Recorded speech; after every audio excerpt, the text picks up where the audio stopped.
Shelly K, what is going on out here? I know, I'm cooking. You see? You don't use the black I stone. know, but you were busy.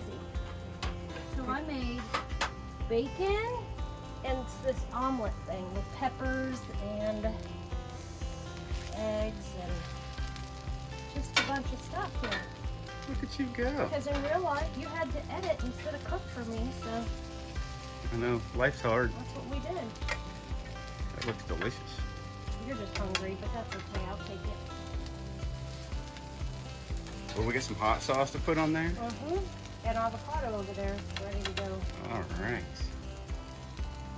Guys, got the sunscreen on there today, but look at this sight.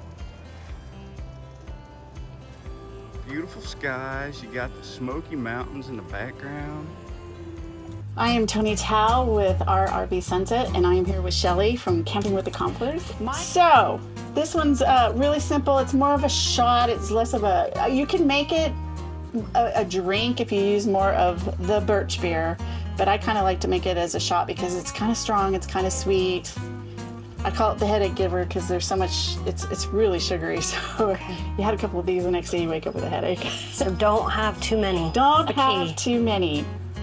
So I'm gonna make a double. So the first thing I'm gonna do is a shot each of the bourbon. So 1 ounce each, so that's 2 ounces of the bourbon. That is a 1 ounce. That's a 1 ounce. I mean, that's a 2 ounce cup, just so you know. Oh, Sorry, I should have said that. good. I'm glad you told me. So I'm just gonna fill it to the top, and then we'll have 2 ounces of the bourbon. This is the silverback. I usually take about half the bottle of the birch beer. Pour that in. I've never had birch beer. Birch beer, it's kind of like root beer and kind of like cream ale at the same time. Okay. So it's like a cream, yeah, it's kind of sweet.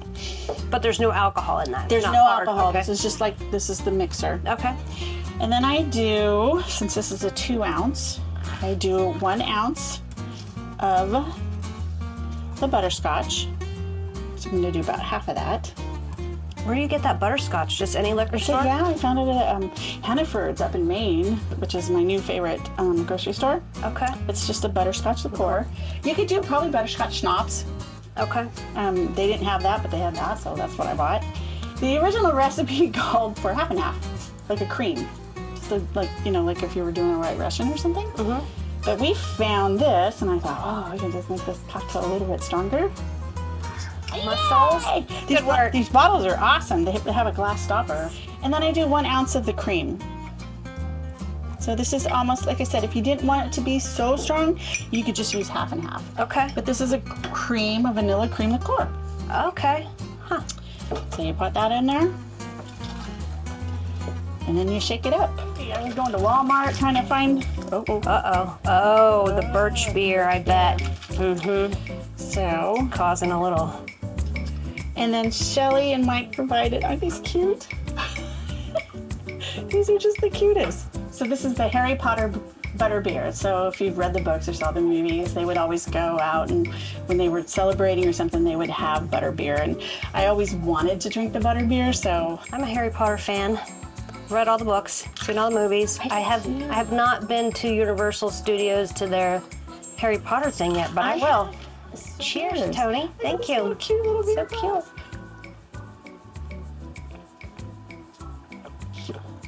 Oh, the birch beer does make it much different than a little beer. It Yeah. does add, You can't even taste the bourbon. That's the weird part about this drink. You can't taste the bourbon. And that cream, I really like that cream too. Michael, you want? It's hard to even leave the grounds. This place is so amazing. Did we mention that it's like one of our very most favorite campgrounds ever? Super nice in here. The sunshine's coming in. It's beautiful. Yeah, so we just spent the day being bums at the pool. Yeah, that's what vacation's all about. We're gonna head into town and meet some friends, go out on a little date night. A little triple date night, Triple date night. something like that. I like the sound of that. Maybe stop Turn left onto at- State Route 139. Oh, we're gonna turn left on State Route 139. Yes, we are. Maybe stop at Tennessee Legend Maybe. and pick up some of my favorite bourbon that's made at a moonshine distillery. So In 4.4 miles, turn left onto Whitfield Dunn Parkway. Let's see. all right. Ooh, the sun's getting me. Gotta go. We're good. All right. The Willie Nelson. All right, Willie Nelson. You're always on my mind. You stopped singing. I was supposed That's all- to that's do all the he knows. Always on my mind.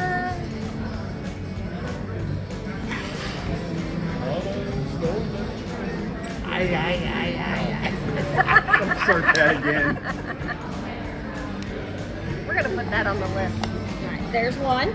Whoever wants that one first. One. Oh, fabulous. Thank you. All right, here's the other one.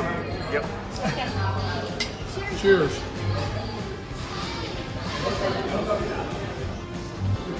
Joe wants to get in it.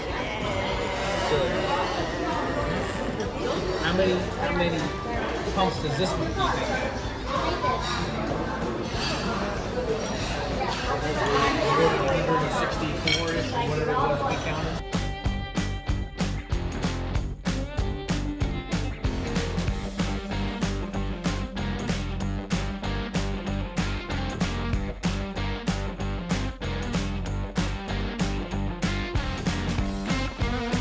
All right. Good morning, everybody. Welcome. Morning.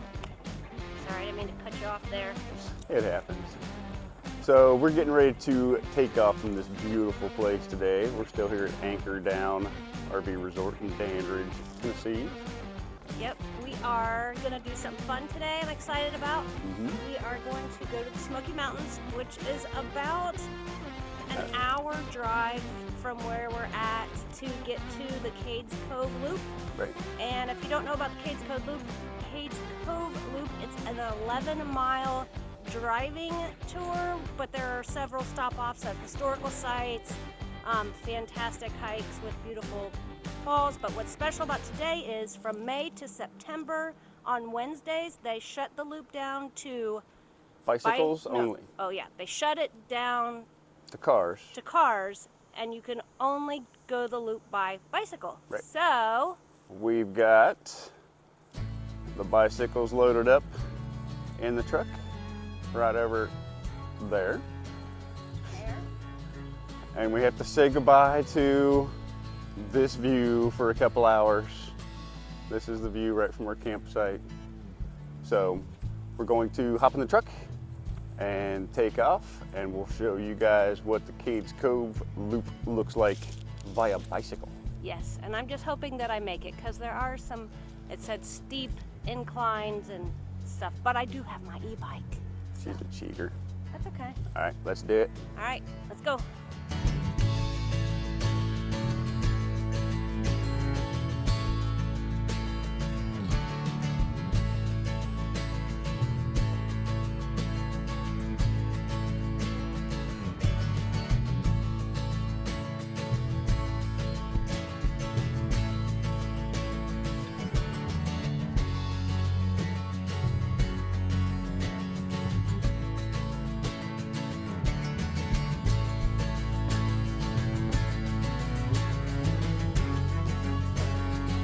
All right, so they have these little Kiosks. self-automated parking pass machines up here, because you have to get a parking pass to park in the Smoky Mountains. So you just type in your license plate number, and you're good to go. $5 for the day. Yeah, so we found a place to park just outside of the Cades Cove campground. There are other parking spots available too, but this is just where we stopped. Okay, so we're getting ready to head out on our 11 miles. Yep. It is 1 p.m. They actually recommend doing this ride between 8 and 10 and 3 and 5. So we're going at the not recommended time, but Which is what we do best. we'll tell you why you shouldn't go at this time. So let's see how long it takes. It says that it takes about 2 to 4 hours, depending on how much many you stops stop. you make. So Let's try it we'll out. see. Let's go find bears. Let's see. Ooh, I have the snacks in my. See how he did this? Mhm. Put the snacks on my bike, so the bears would come after me. But I can go faster than him. I have my e-bike.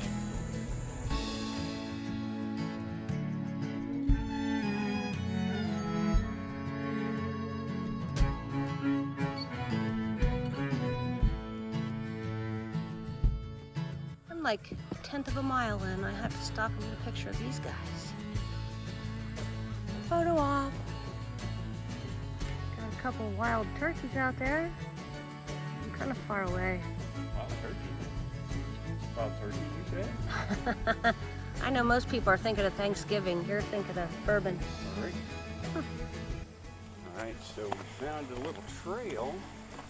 It says it goes off to a cabin up here, so we're on a little hike with our helmets on now.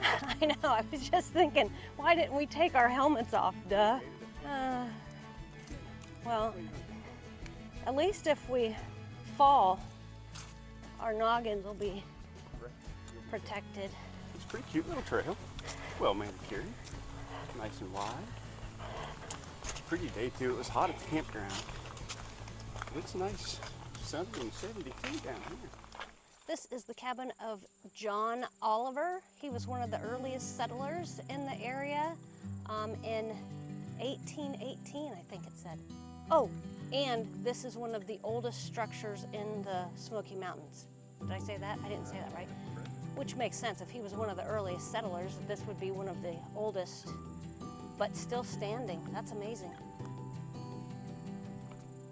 Let's see. Looks a little bit like a little house on the prairie.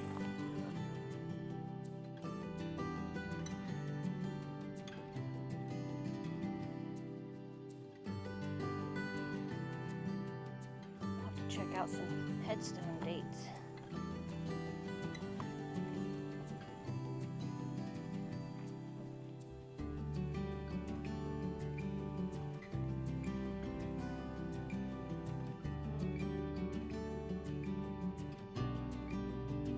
What's the deal? Okay, I have a question, people. Do you see the coins on the headstones? I've seen this before, but I don't know what does that signify? Does it, it's gonna bring me good fortune if I put a dime on a headstone? I don't know. Do you know, Michael? Because I don't know. But if you know, leave it in the comments, please.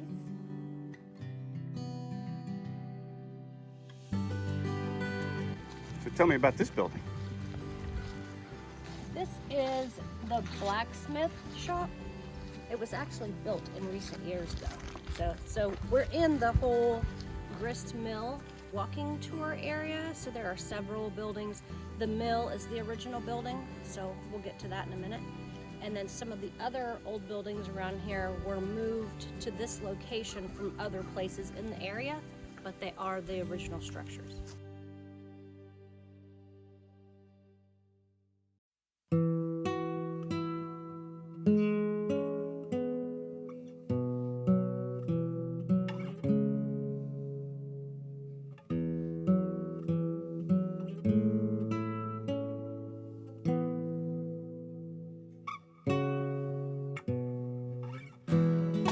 So we're here at the visitor center and we're going through the little map, and Shelly asked, you know, what's the cantilever barn, because that's what's on the map. So I came over to show her this is the cantilever. So she said, does that mean you cantilever inside but you cantilever outside? But no, essentially a cantilever is an overhang where the back part of the barn holds up the front part of the barn, right here. Yeah, and you pointed out that the boards on the back end are longer than the ones sticking out the front, so the weight distribution is off. It's heavier back there than it is up here. Yeah, and you can see as it gets more towards the front, the boards get narrower. So that's interesting. I still don't understand the purpose, but okay. You get an overhang outside for your equipment, see? Well, why not put it inside? Make it one big area. Because you got a lever outside.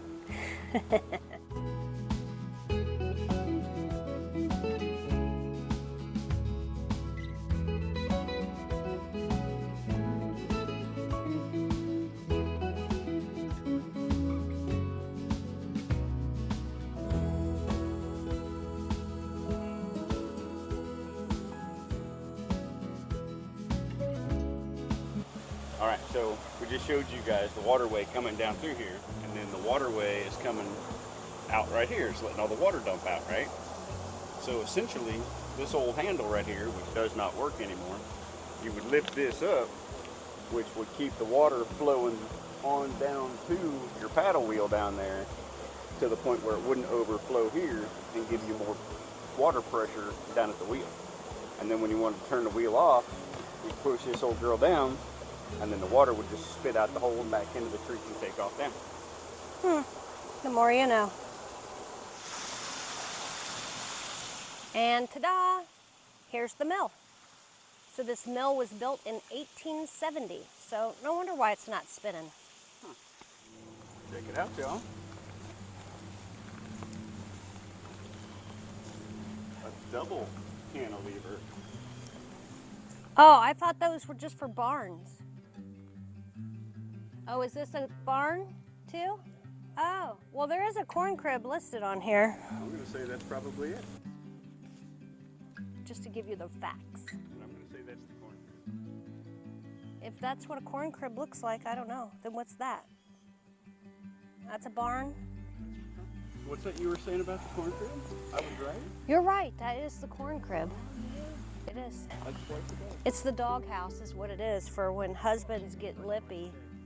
This type of barn with the drive-through in the center and the stalls on each side was more typical in East Tennessee than the cantilever barn. Two men with pitchforks, one on a wagon of hay in the drive-through and the other in the loft, could transfer the hay to the loft in a short time. The hay was fed to draft animals and milk cows in the stalls below during winter months when grass in the fields was poor. The drive-through sometimes served as a storage place for farm equipment.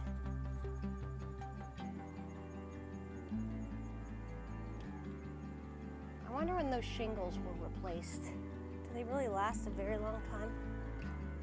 I'm a little worried about the snakes they said to be aware of, so I'm not going in there. There's a fox over there. I don't know if you can get it, but you should go see it. It's so cute. It's leaping around, trying to get its whatever it's trying to hunt. All right, we just finished up lunch.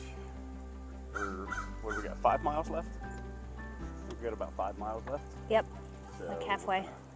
Take off, finish this thing up, and yeah, that'll be that. We had our snacks. Yeah, I saw a fox. Michael didn't see it, I but didn't get to see the fox. I'm sorry. That's all right. It's so cute. All right, let's get this thing done. All right.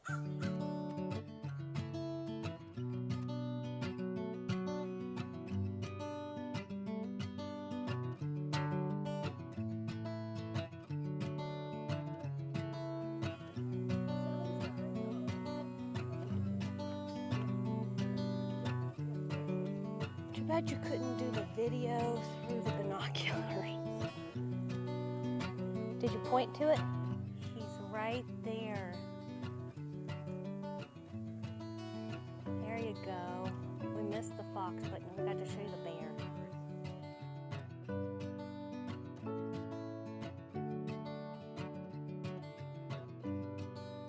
So you think you could move it? You know, it's bigger than a camper, so I don't see why not. Now, my only issue that I'm gonna have with it is there's no AC. You can build me a fire in the winter.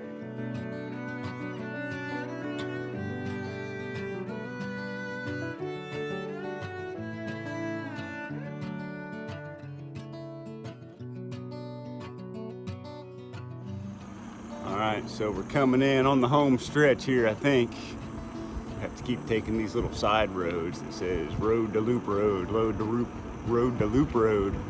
But I don't know if we're going the right way or not, so we'll find out. All right, so that last little gravel piece was the right way out. We're up here at the parking lot. Shelly's walking through the gravel. But then this fella, right here in the car, over my shoulder, he's not supposed to be back there. He just ran over a tree and blew his tire, so the ranger's on the way over there. We'll see how that goes for him. So Michael's getting the bikes all loaded up. We're wrapping it up here. It was super fun. I really, really highly recommend you doing this. You won't regret it.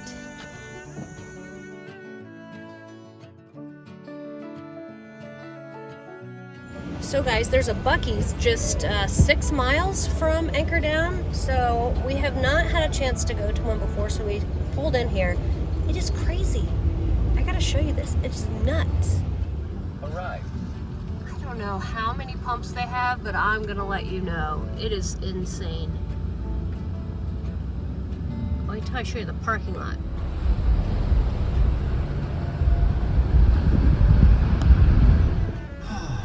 Yeah, this place is friggin' crazy. So we've never been to a Buc-ee's before. We're gonna get some fuel because we have a drive day tomorrow. We're gonna go in and check out Buc-ee's, but I ain't promising you I'm coming back to another Buc-ee's. This is nothing futz. I'm even half afraid to try to cross the road. Trying to show you how many pumps they have. And look at all the cars lined up. Michael is still circling the parking lot looking for a place to park. All right, so 10 minutes after getting fuel, I finally found a parking spot out here. It's friggin' ridiculous. So I'm gonna go inside and see if I can get lost in there trying to find Shelly K.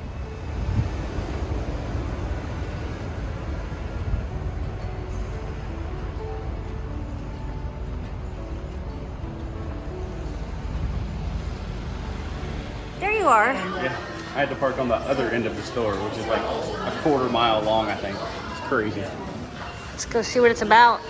About Looks like a lot of happy people coming out.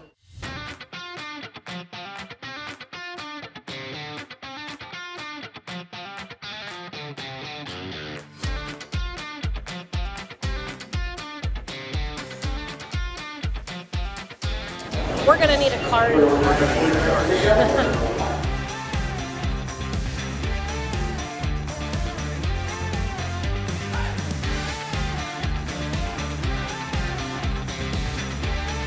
So we got some Buc-ee chips. Shelly got the chopped brisket sandwich. And I have to take the bread off of this one, but I got the big bucking brisket sandwich, extra large chopped beef. What's your first impression? It's freaking crazy in there. I'll probably not come back to lunch. Well, you're hangry, we're gonna feed you, and then we're gonna go back in. We'll see.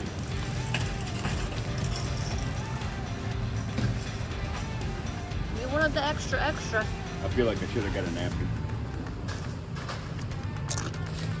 And a fork. Great.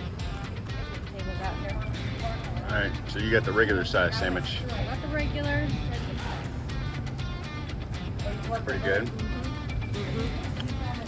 And the survey says.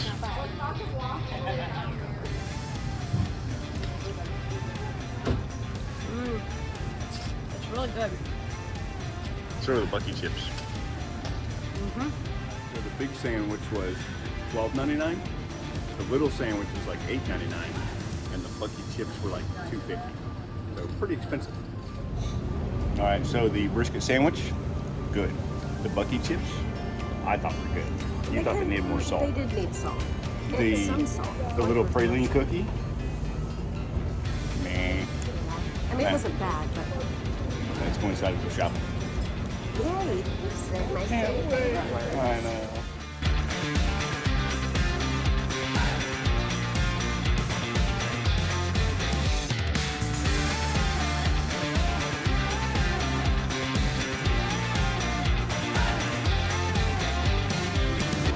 What the problem is?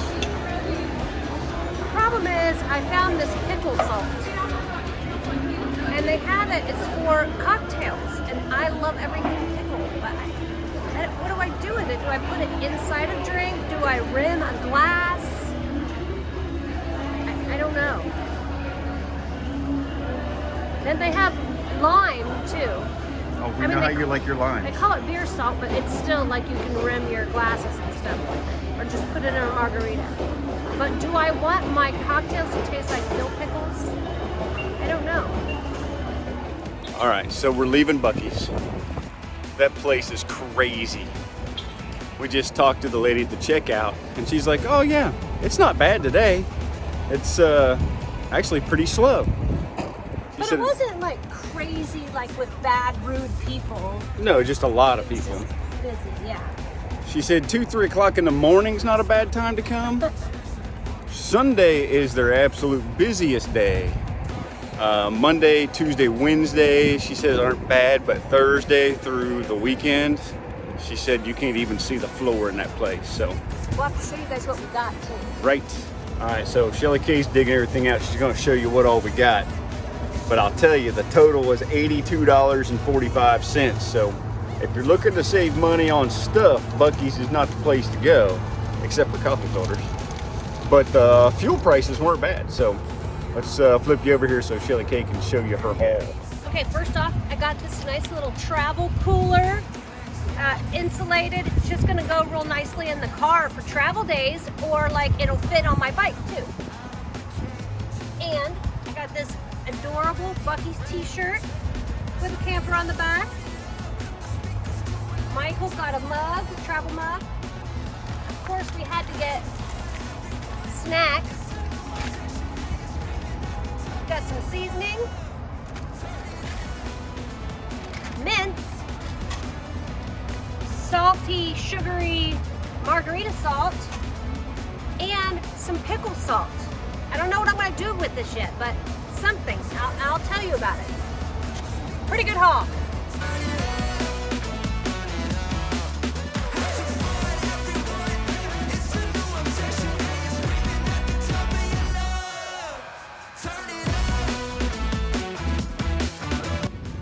Made it to the pirate show. All right.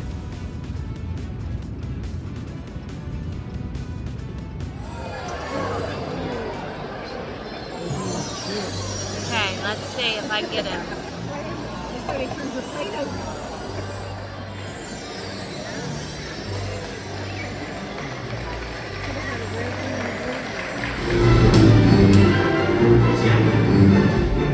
And make yourself scarce. The tide is about to turn.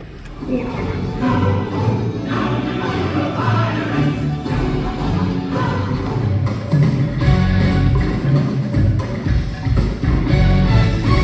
From the highest yard, because dead men tell no tales. So tell me now, be a stowaways. Well, we'll have to think about that one. Nope, definitely not stowaways